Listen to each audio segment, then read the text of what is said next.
Bienvenue sur Élixir de Confiance, le podcast qui redonne le pouvoir aux femmes en vous aidant à reprendre confiance en vous pour enfin vous épanouir pleinement dans votre vie et dans vos relations. Je suis Jessica et ma mission est d'aider chaque femme à s'aimer et trouver la clé du bonheur en elle pour pouvoir créer des relations plus saines et plus sereines sans s'oublier. Pensez également à vous abonner et si l'épisode vous a plu, à mettre un 5 étoiles. Je vous souhaite une très belle écoute. Hello les filles, je suis ravie de vous retrouver pour ce tout nouvel épisode. Alors ça va être assez freestyle et j'ai envie de prendre cette habitude de vous parler un petit peu comme si on était entre copines. Donc de pas trop me prendre la tête à créer tout le speech en fait en avance et de vraiment laisser les choses venir comme elles viennent. Et du coup là, aujourd'hui ce sujet ça va être comment sortir d'une relation toxique. Pourquoi ça me tient à cœur ? Parce que j'ai vu et je vois toujours dans mon entourage tellement de mes copines qui sont dans des relations qui sont désastreuses, où elles sont pas épanouies et pourtant elles restent et ça m'a toujours fendu le cœur et j'ai toujours essayé de les booster à mort pour qu'elles prennent des bonnes décisions. Mais voilà, quand ça vient pas de soi, et surtout quand on l'entend de la part des copines, ça n'a pas le même impact que lorsqu'on va l'entendre de quelqu'un qu'on ne connaît pas forcément. Ou voilà, là on est dans un podcast, donc du coup vous n'allez pas interagir, vous êtes obligé de m'entendre jusqu'au bout. Vous pouvez pas me couper la parole lorsque vous n'avez pas envie d'entendre certaines choses, donc ça peut avoir un impact sur vous. Et donc voilà pourquoi je crée cet épisode-là. J'espère vraiment qu'il va pouvoir vous créer un déclic, parce que voilà, c'est vraiment pour votre bien que je vais vous dire tout ça et j'ai vraiment envie du fond de mon cœur que vous soyez pleinement heureuse et que... parce que très souvent, si vous êtes coincé dans une relation toxique, ça vient de vos croyances. Des croyances que vous portez sur vous, sur la relation. Vous pouvez penser qu'une relation qui est conflictuelle, c'est juste tout à fait normal. Parce que peut-être que vous l'avez vécu lorsque vous étiez enfant, vous avez eu des parents qui se disputaient énormément, que c'était pareil chez les parents de votre ami, ou encore là... Actuellement, donc vous, ça se passe pas très bien, mais pareil pour ta copine Gertrude, pareil pour ta copine Sophie.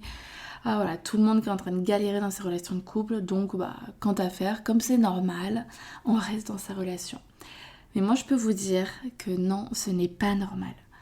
C'est pas normal de souffrir en amour, c'est pas normal de vivre un quotidien où on est stressé, où on a la boule au ventre, où on sait pas comment on va être mangé, à quelle sauce on va être mangé quand on va rentrer du travail. C'est pas normal de se sentir mal au quotidien. Alors, la vie de couple, on est d'accord, c'est pas le monde des bisounours, c'est pas, on vit pas sur un nuage H24, mais minimum 70% du temps, ça doit être... on doit se sentir bien. On doit se sentir en paix, on doit se sentir sereine, on doit se sentir libre d'être soi-même. Et c'est pas un tiers du temps où tout va bien. Non. Même la moitié du temps, un coup oui, un coup non. Non, c'est pas normal. Et puis c'est tellement fatigant de juste être dans ce type de relation-là où un coup ça va, un coup ça va pas. Et le problème en fait de ça, c'est que à chaque fois, parce que j'ai été dans ce type de situation-là aussi, c'est ça va pas, ça va mieux, et on se dit, bon, la prochaine fois que ça va pas, alors là, cette fois-ci, je me casse. Et puis quand la prochaine fois elle arrive, finalement vous avez oublié l'accord que vous aviez passé avec vous-même.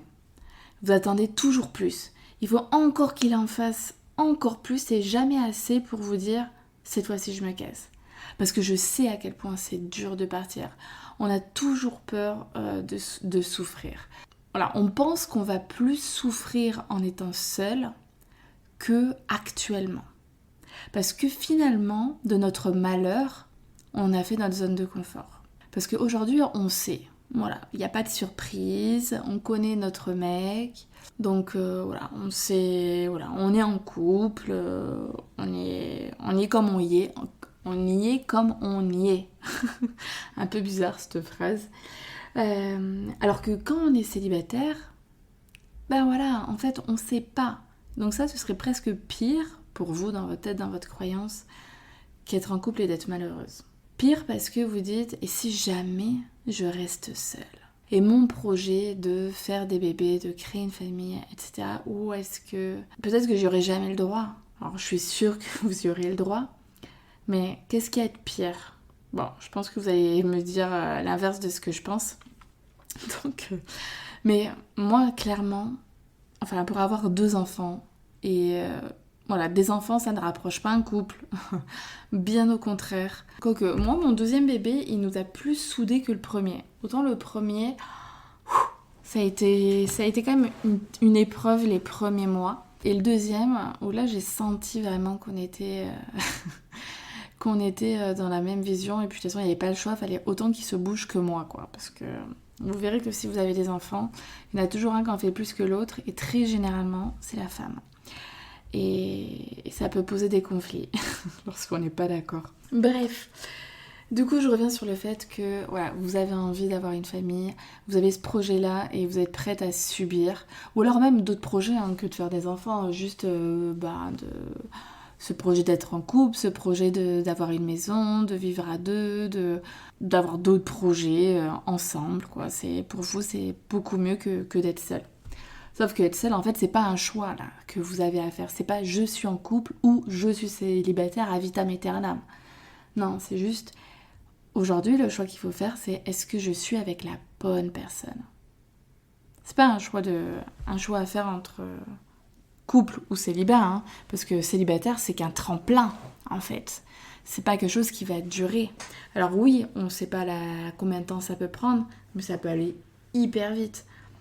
Moi, franchement, je pensais... Généralement, ce qui se passe entre mes relations, enfin, ce qui se passait, il se passait 7 mois. 7 mois, je ne rencontrais quasiment... Enfin, je rencontrais des personnes sur les réseaux sociaux. Je nextais, parce que ça me plaisait pas. Bam, la personne, et on partait sur 1 année ou plus. Et là, mon chéri, je suis partie...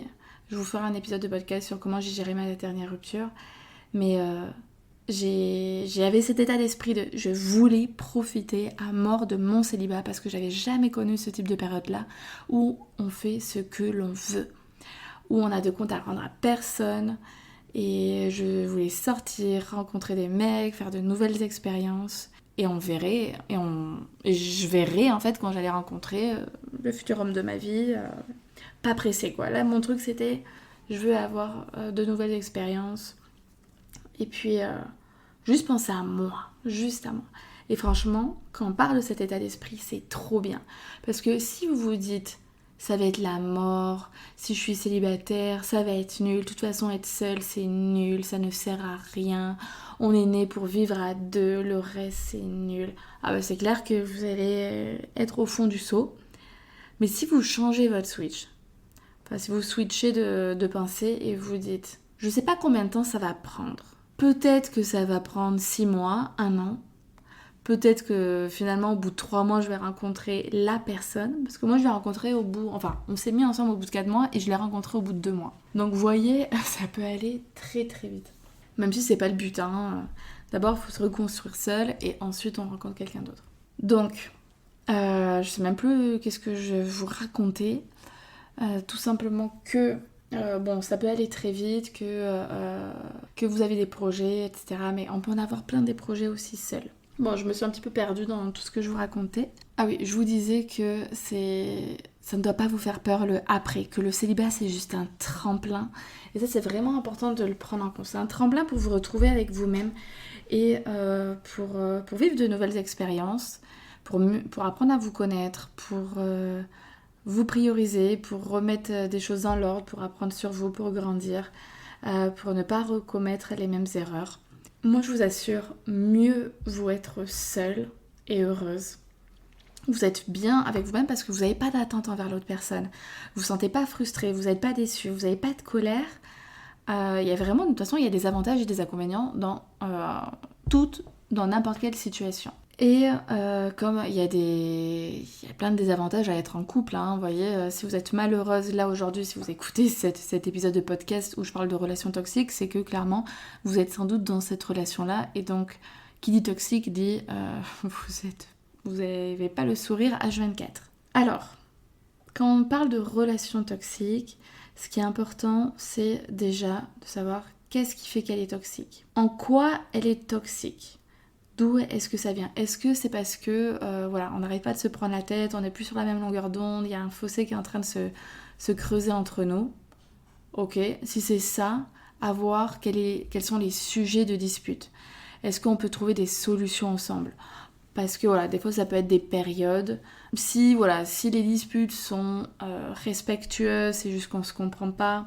J'ai fait un épisode, j'en ai même fait plusieurs sur comment gérer le conflit au sein d'un couple. Après il y a aussi l'épisode de mon monde, ton monde, notre monde qui peut vous déteindre pour mieux respecter la vie de l'autre. La vie, L'_AVIS. Et aussi la vie... là, plus loin, VIE. Mais voilà, c'était plutôt la vie avec un S dont je parlais.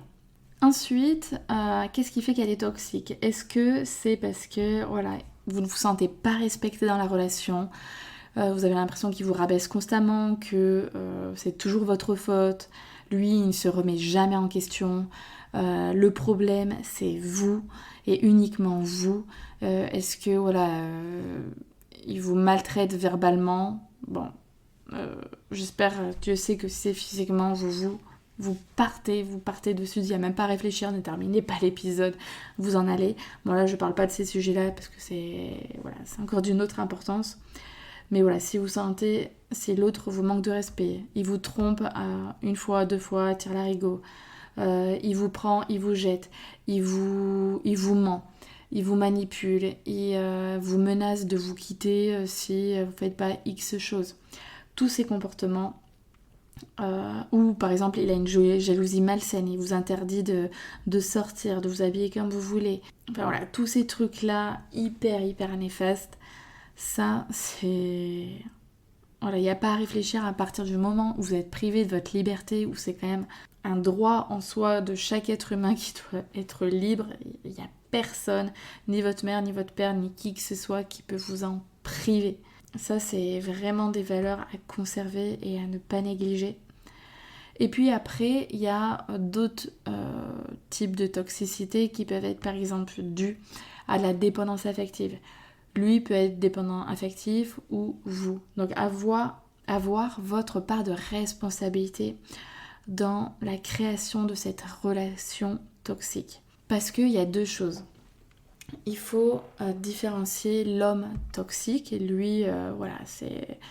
Peu importe avec qui il serait toxique parce qu'il est comme ça, c'est un menteur, il est ça, il est X, bref. Ou c'est la relation qui est toxique. Donc si on parle de relation, ça veut dire que chacun a sa part de responsabilité. Donc imaginons que vous soyez dépendante affective, ça rend une relation qui est toxique.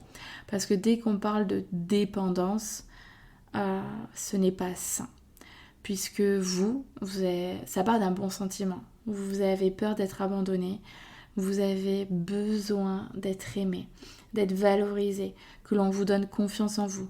Vous avez besoin de vous sentir exister. Vous avez besoin de la présence de l'autre.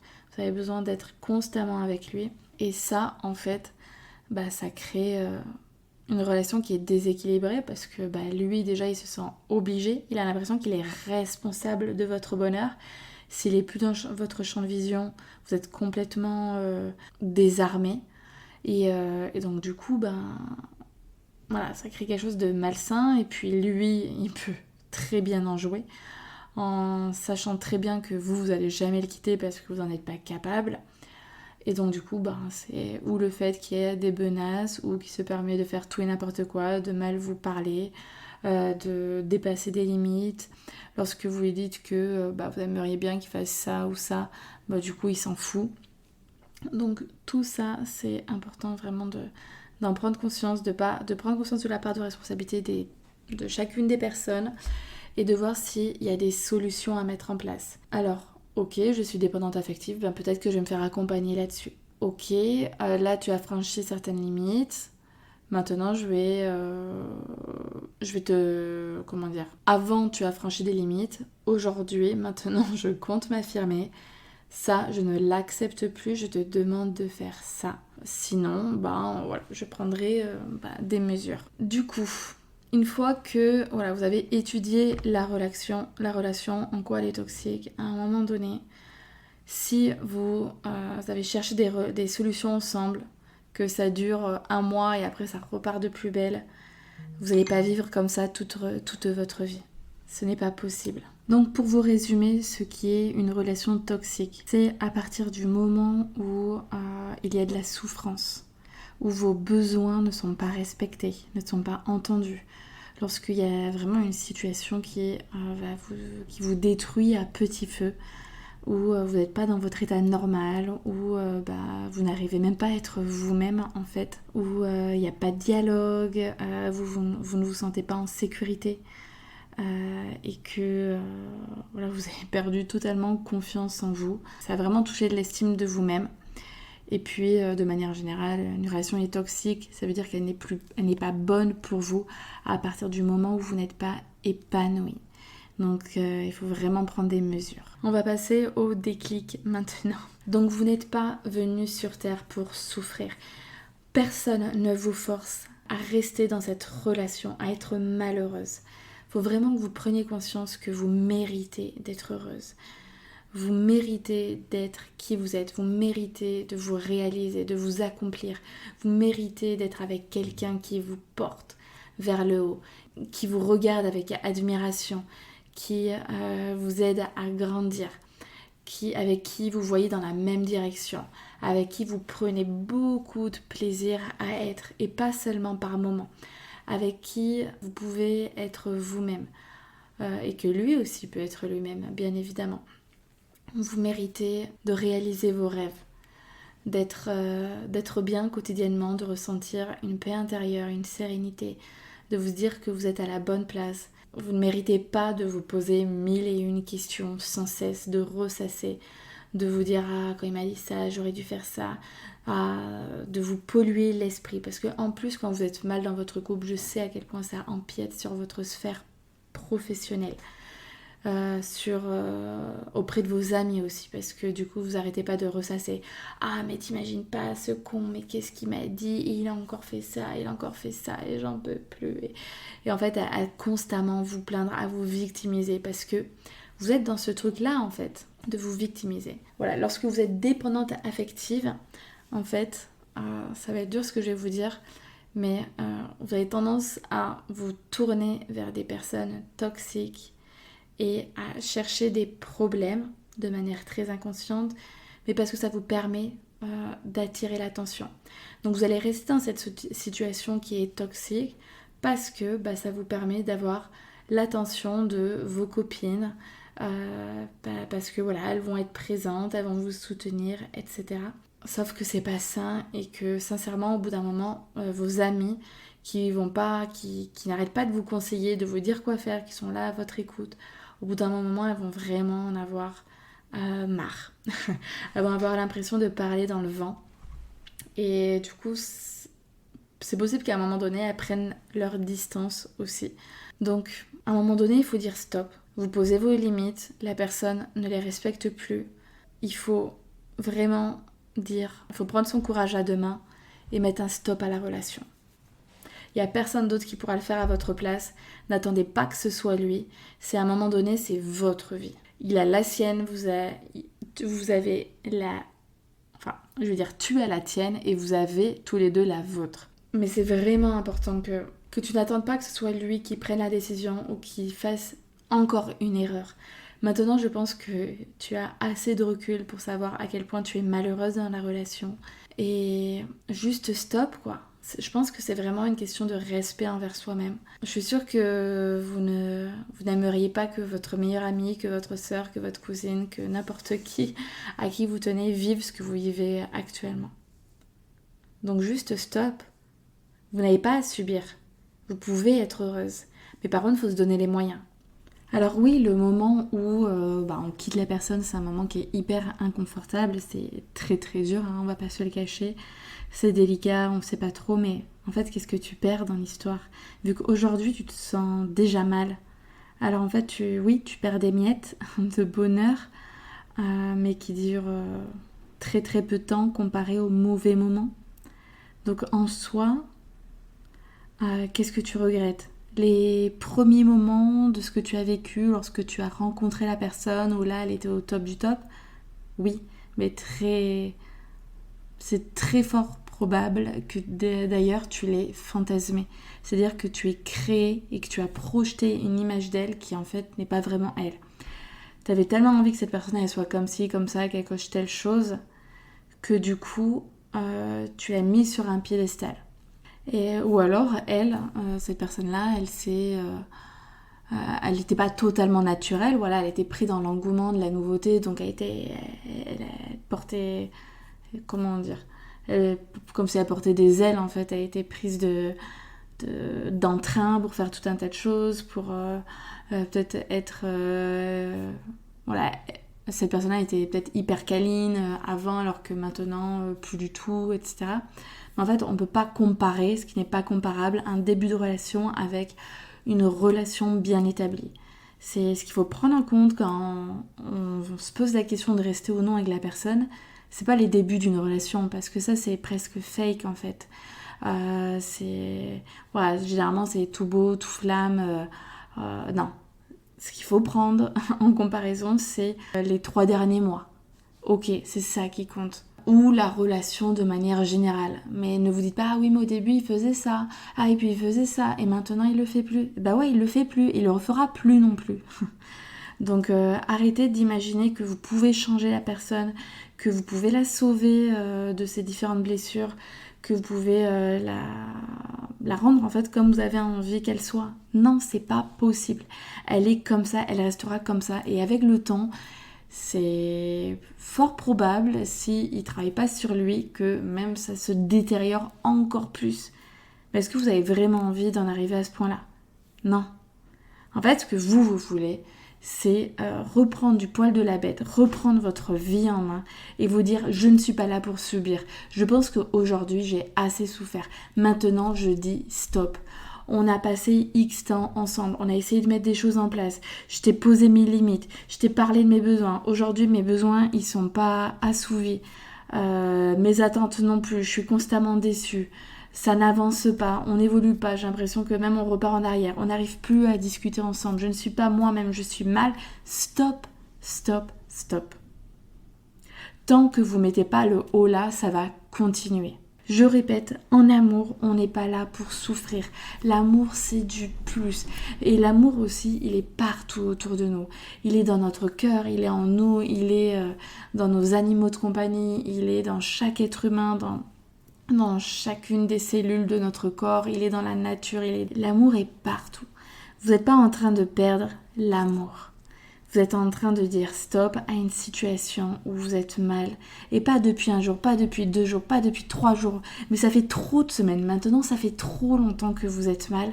Il faut dire stop. Votre bonheur, il est ailleurs. Aujourd'hui, vous êtes à des milliers de kilomètres d'être heureuse. Lorsque vous êtes dans une relation toxique, ce n'est pas bon pour vous, pour votre sérénité, pour votre paix intérieure. Il faut sortir de là. Vous ne le regretterez jamais parce que ce n'est pas une idée qui vient de se mettre dans votre tête. Non, vous y avez mûrement réfléchi. Là, aujourd'hui, vous faites le bilan de votre relation. Vous n'êtes pas épanoui. Donc maintenant, ce que je veux pour moi, parce que je me priorise, parce que je m'aime, parce que je veux me donner de l'amour, parce que je me respecte, je veux m'honorer en tant que femme et parce que je le mérite tout simplement en tant qu'être humain, pas en tant que Jessica, pas en tant que Sophie, pas en tant que n'importe qui. En tant qu'être humain, je suis libre. Libre d'être moi-même, libre de mes faits et gestes et libre pour être heureuse en fait, pour pouvoir mettre le haut là sur une situation. Donc aujourd'hui, je tape du poing sur la planche, sur la table. Bref, je sais pas. Pour dire maintenant, je veux être heureuse. Partez de cet état d'esprit. Enfin, le couple, c'est pas censé être une prison. C'est pas censé être un enfer. En fait, c'est vous qui choisissez aujourd'hui de vivre au paradis ou de vivre en enfer. C'est vous qui choisissez. Vous n'avez pas besoin d'attendre de mourir ou Dieu va vous juger. Vous allez être au purgatoire en fonction de ce que vous avez vécu. C'est non, la vie c'est maintenant. Soit vous faites de votre vie un enfer et vous restez dans cette situation-là, soit vous décidez aujourd'hui de vivre au paradis. Et vous allez le créer, votre paradis. Vous allez superbement bien vivre votre célibat parce que, ouais, vous allez vous dire « Ah, j'ai pas envie de me coucher seule. » Peut-être que vous allez vous coucher accompagné. Ce sera pas l'homme de votre vie, mais voilà, vous prendrez du bon temps jusqu'à que vous trouviez la personne avec qui vous entendez bien. Parce que là, actuellement, vous n'êtes pas avec la bonne personne. Une relation toxique, c'est clairement pas l'homme de notre vie. Alors, vous êtes clairement à la bonne place au bon moment avec la bonne personne parce que vous avez des choses à apprendre. Mais là, c'est le moment de dire stop. À un moment donné, si vous laissez perdurer les choses, vous allez en perdre votre santé, vous allez en perdre votre joie de vivre et je pense que c'est déjà fait. Et non. Donc respectez-vous. Libérez-vous de cette personne-là. Et c'est le respecter aussi de se rendre sa liberté. Aujourd'hui, on n'est pas obligé d'être ensemble. On est deux personnes qui nous estimons, qui nous aimons, mais on n'est pas compatibles. Je pense vraiment que une autre personne qui nous correspond davantage nous attend. Voilà, bah écoutez, j'espère les filles que cet épisode vous aura plu, vous aura parlé et je vous souhaite vivement d'être heureuse parce que c'est le but dans la vie. On est ici pour expérimenter, pour vivre des expériences, pour grandir, pour évoluer. Donc ce type d'expérience-là dans des relations toxiques, c'est très bénéfique lorsqu'on en tire des leçons. Mais y rester toute la vie, il n'y a rien de bénéfique à ça, c'est juste courir après sa perte, tout simplement. Donc voilà, bah écoutez, alors moi je crée là un programme qui devrait sortir en avril ou voire le mois de mai pour aider les femmes à surmonter leur rupture et à se reconstruire. Donc il y a un gros travail sur l'estime de soi parce que je sais très souvent que c'est ça qui pêche. Si aujourd'hui vous n'osez pas sortir de cette relation toxique, c'est parce que vous manquez d'estime de vous-même. Lorsque vous avez pleinement confiance en vous, lorsque vous savez ce que vous valez, lorsque vous vous aimez, vous vous respectez, vous n'êtes pas prête à souffrir, vous ne voulez pas de ce type de situation-là. Non, vous vous dites, non, trop peu pour moi. Ok, maintenant j'en ai pris conscience, ça ne me convient pas, je ne me sens pas respectée, je ne me sens pas alignée à mes valeurs, je me sens mal, je pars de cette relation, je m'honore. Et donc ça c'est ce travail qu'on fera ensemble sur l'estime de soi, donc s'aimer, avoir une bonne image de soi et avoir confiance en soi pour oser faire les choses, pour oser s'affirmer, pour poser des limites. Et c'est un travail qui sera hyper utile pour se reconstruire, pour se lancer dans de nouveaux projets, pour apprendre à vivre seul, et puis aussi, si vous en avez envie, bien évidemment, et puis de toute façon, ça viendra tôt ou tard, mais très utile pour enfin trouver la bonne personne. Parce que tant que vous n'êtes pas, comment dire les choses, si aujourd'hui je vous dis, voilà, dites-moi quel est l'homme idéal, est-ce que vous avez une idée de l'homme, de la personne que vous avez envie d'avoir, avec qui vous avez envie d'être? Quelles sont les qualités, le comportement? Qu'est-ce que vous attendez de cette personne? Et si je vous dis maintenant, est-ce que cette personne-là, pour lui, vous seriez la personne idéale? Ah ben, peut-être pas, parce qu'aujourd'hui, je pense que peut-être que je le ferai fuir parce que je suis trop jalouse, parce que j'ai pas confiance en les hommes, parce que je manque de confiance en moi. Ok. Et bien cet accompagnement va vous permettre d'être la personne que vous avez envie d'être. Donc si ça vous intéresse, j'ai créé une liste d'attente pour ensuite vous envoyer toutes les informations en avant-première et j'ouvrirai uniquement à 5 personnes cet accompagnement à un tarif réduit de lancement. Donc si vous êtes intéressé, vous avez juste à remplir le questionnaire que je vais mettre dans les différents liens, là dans la description de l'épisode. Donc n'hésitez pas. Et puis si vous avez une autre problématique ou quoi que ce soit, que vous avez envie de vous faire accompagner par moi, n'hésitez pas aussi à venir me contacter sur Instagram directement ou m'envoyer un mail hello@elixirdeconfiance.fr. Voilà, écoutez, je vous embrasse très fort, prenez grand soin de vous et je vous dis à très bientôt pour un nouvel épisode.